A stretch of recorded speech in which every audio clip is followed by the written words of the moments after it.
Oke, hasilnya sekitar 90-an ke atas ya. Yang jelas memang jarang sampai 100 gitu ya. Nah, ini sekitar 94. Oke, ini downloadnya dapat 94,28. Kemudian uploadnya 1/8 ya.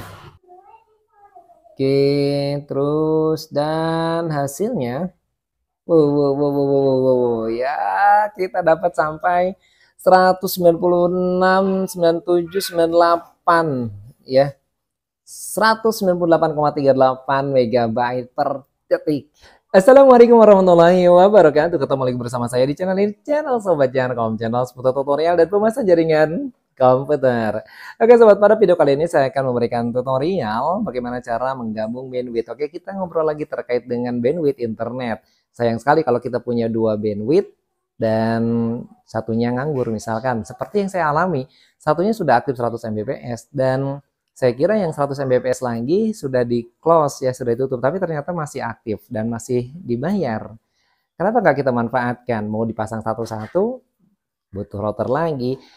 Oke, kita gabung aja menjadi satu bandwidth, 2 ISP, satu bandwidth 100 tambah 100 jadinya 200 Mbps. Nah, bagaimana cara mengatur bandwidthnya? Saksikan terus di tutorial ini. Cukup mudah dan cukup singkat. Jangan di skip, saksikan sampai selesai. Kalau ada pertanyaan lebih lanjut atau saran komentar silakan tuangkan di kolom komentar di bawah ini. Bagi yang baru pertama kali bergabung, subscribe, jangan lupa like-nya. Kalau ada dirasa bermanfaat silakan share sebanyak-banyaknya. Oke sobat, gak berlama-lama, yuk langsung kita ke tutorialnya. Oke sobat, sebelum kita masuk ke tutorialnya, saya akan tunjukkan terlebih dahulu bandwidth yang saya pasang cuma satu line ya. Dan ini kita uji coba. Kita tes bandwidthnya. Coba kita masuk speed test ya. Nah, di speed test saya akan coba masuk. Kemudian kita coba cek di sini hasilnya seperti apa. Berapa bandwidth yang saya dapatkan? Seharusnya sekitarnya 90-an ke atas lah. Kenapa? Karena saya berlangganan yang 100 Mbps koneksi IndiHome dari Telkom. Ya, ini agak lama. Kita coba cek dulu. Kita tes. Masih connecting.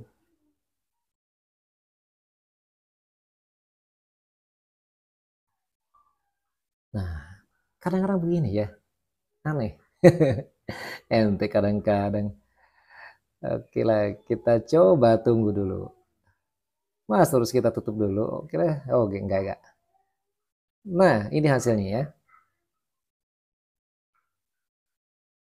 Oke, hasilnya sekitar 90-an ke atas lah ya. Yang jelas memang jarang sampai 100 gitu ya. Nah, ini sekitar 94. Oke, ini downloadnya dapat 94,28. Kemudian uploadnya 1/8 ya. Biasanya 1/8. Ya, uploadnya dapat 31, sekian ya, 77, 75 dan sebagainya. Oke, ini bandwidth satu line. Ya, bandwidth satu line segitu. Karena saya berlangganan yang 100 Mbps. Nah, ternyata saya punya lagi 100 Mbps satu line lagi yang saya kira sudah di close gitu. Ternyata masih aktif karena memang masih dibayar. Oke, kita manfaatkan dan kita lakukan penggabungan dua line ya menjadi satu bandwidth ya. Nah, seperti apa kecepatannya? Kira-kira dapat nggak? 100 tambah 100 harusnya dapat sekitar 200-an ya. Oke, kita langsung masuk ke tutorialnya dan kita buka terlebih dahulu. Nah, topologinya itu saya ada dua line ya, satunya masuk ke port 1 ya di mikrotiknya, kemudian satunya lagi port 11 ya di mikrotiknya. Oke, kalau saya cek di interface-nya, ini interface-nya sudah saya rubah kebetulan biar gampang penamaannya ya. Nah, penamaannya sini Ethernet 1 untuk internet, kemudian Ethernet yang keduanya juga Ethernet kedua lagi, sorry. Ethernet yang ke-11 maksudnya, ini yang koneksi internet juga yang ke IndiHome yang kedua. Ya, dua line internet saya akan gabung. Oke. Nah, ini IP address-nya sudah disetting semuanya, di mana IP address untuk yang pertama ini langsung mendapatkan IP public karena memang dari modemnya saya bridge. Nah, yang satunya saya setting dengan menggunakan IP lokal ya, IP lokal ya. langsung dari modemnya kita dapatkan. Tapi ini nggak saya setting DHCP karena saya setting manual. Yang satunya setting DHCP client ya, karena memang di bridging dia langsung dapat IP public. Oke, sekarang kita langsung masuk ke gabung bandwidth. Nah, langkah yang harus kita lakukan, oh ya, metode penggabungan bandwidth ini sekaligus juga load balancing yang saya gabungkan ini dengan kok susah banget sih ngomong dengan metode NTH ya, dengan metode NTH, dan skripnya sudah saya buatkan. Silakan nanti ambil saja di link deskripsi di bawah ini ya. Oke, kita langsung masuk ya. Langkah pertama yang harus kita lakukan, kita masukkan address list dari alamat lokal kita. Jadi jaringan lokal kita masukkan ke address listnya seperti ini. Kita copy, kemudian kita masukkan lewat terminal dan kita cukup paste saja biar lebih cepat ya. Nah, ini sudah kita dapatkan. Nanti hasilnya seperti ini. Nah, hasilnya kita cek di firewall, kemudian masuk ke address list dan hasilnya seperti ini ya. LBH NTH di sini ada Jarkom ya. Nah, ini per 16 ya. Kenapa saya gunakan ini? Kemudian saya juga gunakan yang ini per 8 dan ini juga kita gunakan. Jadi semua kelas IP, kelas A, kelas B, kelas C kita daftarkan semuanya di sini biar lebih mudah nantinya ya. Oke, ini langkah pertama yang kita lakukan. Ini address list jaringan lokal yang kita masukkan ya. Kemudian berikutnya ya, kita masukkan NAT ya. Jadi kedua interface tadi kita NAT. Oke, ini sudah saya NAT 1 ya. Dan kita tambahkan NAT yang keduanya. Kita masuk ke IP firewall. Nah, di IP firewall kita pilih NAT. Nah, ini yang pertama sudah saya masukkan karena memang sudah saya koneksikan internet ya. Ini yang satunya koneksi IndiHome-nya itu. Nah, tinggal kita tambahkan lagi berarti satu NAT lagi. Ya, satu NAT biasa seperti biasa kita masquerade ya. Sini kemudian kita tambahkan lagi masquerade lagi.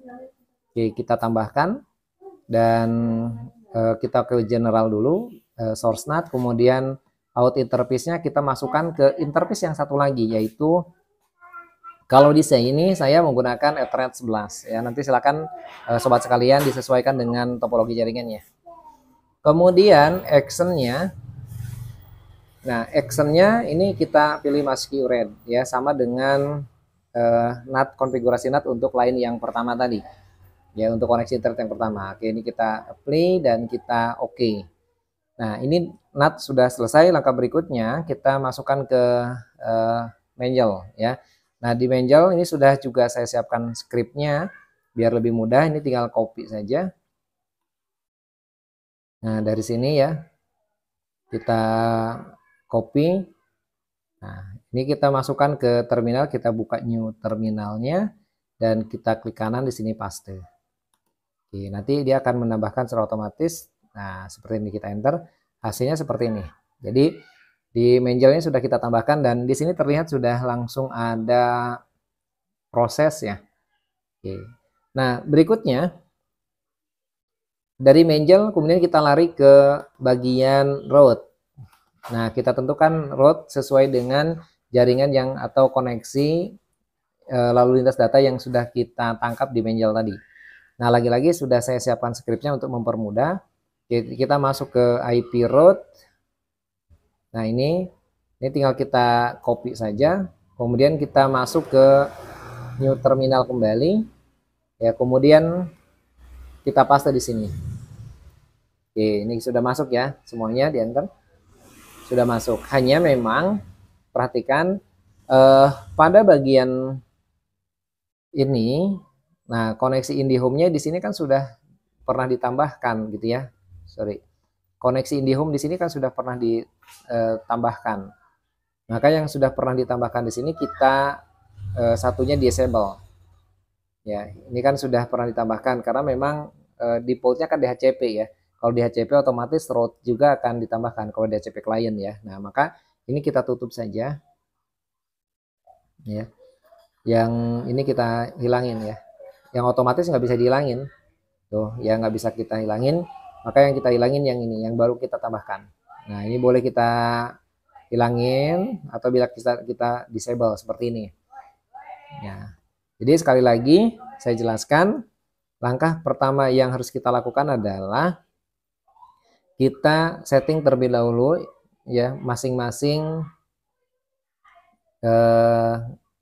IP address yang terkoneksi ke modemnya, terus kemudian kita daftarkan semua IP lokal, dalam artian IP yang diberikan ke klien. Kita masukkan ke address list seperti ini. Nah, ini kelas A, kelas B, kelas C, semua kita masukkan. Kemudian berikutnya kita tangkap semuanya di benjel seperti ini. Ya. Dan ini semuanya scriptnya sudah ada. Silakan nanti di script tinggal disesuaikan saja ya. Disesuaikan nanti namanya. Kayak kalau di sini kan saya menggunakan nama koneksi IndiHome gitu. Terus kemudian juga ada koneksi internet. Silakan disesuaikan gateway dan nama dari interface-nya masing-masing. Ya, jangan sampai langsung copy paste gitu ya. Sesuaikan dulu baru copy paste.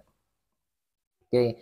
Nah, berikutnya kita tambahkan NAT ya. NAT-nya jadi ada dua ya. Satunya di sini ya Mas Qred ke internet satu dan Mas Qred ke internet yang kedua. Ini yang satu dan ini yang kedua ya. Nah, langkah terakhir adalah kita tambahkan route ya di sini di IP route. Nah, pada IP route ini kita tambahkan semua. Perhatikan di sini ya, ada yang masuk dan di sini ada routing mark-nya ke Ethernet 1 ya. Kemudian yang berikutnya gateway-nya ini dan routing mark-nya di sini ke Ethernet 2 ya, atau Ethernet 2 sorry, ke koneksi 2 yaitu Ethernet 11 IndiHome kalau saya. Nah, berikutnya juga sama dan ini disesuaikan ya, semuanya sama. Oke, sampai di sini settingannya sudah selesai dan langkah berikutnya kita akan melakukan uji coba. Oke, ini kita minimize dulu. Ya, kita minimize dan kita akan masuk ke browser. Kemudian pada browser kita coba menggunakan speed test. Oke, kita cek lagi speed testnya di sini. Cek speed test. Oke, nah ini. Oke, kita tunggu dan di sini IP-nya sudah dapat yang berbeda ya. Artinya memang sudah connect aktif yang keduanya juga. Nah, ini kita tunggu. Kemudian kita coba go untuk ngecek ya. Nih, kita tunggu dulu nih connecting. Ini kadang-kadang begini nih. Suka lama. Dia nunggu dulu yang terbaik, jalur terbaik sih. Oke. Kita tunggu sabar ya. Apakah benar-benar kita dapat 2 kali lipatnya dari yang tadi uji coba yang pertama ketika menggunakan satu koneksi ataukah tidak? Oke, terus dan hasilnya, ya kita dapat sampai 196, 97, 98 ya, 198,38 MB per detik. Wah, keren banget ya. Asik nih kalau browsing dengan menggunakan kecepatan ini, lumayan asik kan. Dan uploadnya ya, yang tadinya 30 sekarang jadi 63,47. Benar-benar 2 kali lipat dari bandwidth yang pertama. Jadi 100 tambah 100 jadi hampir 200, walaupun memang nggak sampai 200-nya ya kan. Sekitar 198 itu kan mendekati banget ya. Oke, selesai sampai di sini. Dan ini bukan hanya menggabung bandwidth, ini juga bersifat failover. Failover itu kalau yang satunya putus maka tetap masih bisa koneksi, dan ini bisa kita uji coba ya. Jadi kalau misalkan di sini dimatiin gitu interface-nya, ya seolah-olah dia putus, dia masih connect ya. Jadi kalau misalkan di sini kita disable gitu, ya disable, ya ini internet masih bisa jalan ya ini. Cuma memang kecepatan bandwidthnya kan nggak seperti yang tadi ya, kalau misalkan kita putus satunya. Nah, seperti ini. Jadi cuma ya segitulah, sekitar 90-an ya, segitu. Ini kalau cuma satu koneksi yang kita manfaatkan. Tapi kalau misalkan dua-duanya aktif tadi sampai 200 Mbps ya. Keren banget kan? Oke, dan ini bisa digabung. Saya juga pernah memberikan tutorial yang berbeda bandwidth. Ini kan sama bandwidthnya ya, 100 sama 100, 200. Saya juga pernah memberikan tutorial yang berbeda bandwidth. Ya, silakan cek link di sini. Ya. Oke, sampai ketemu lagi di video berikutnya. Ya, semoga bermanfaat ya. Assalamualaikum warahmatullahi wabarakatuh.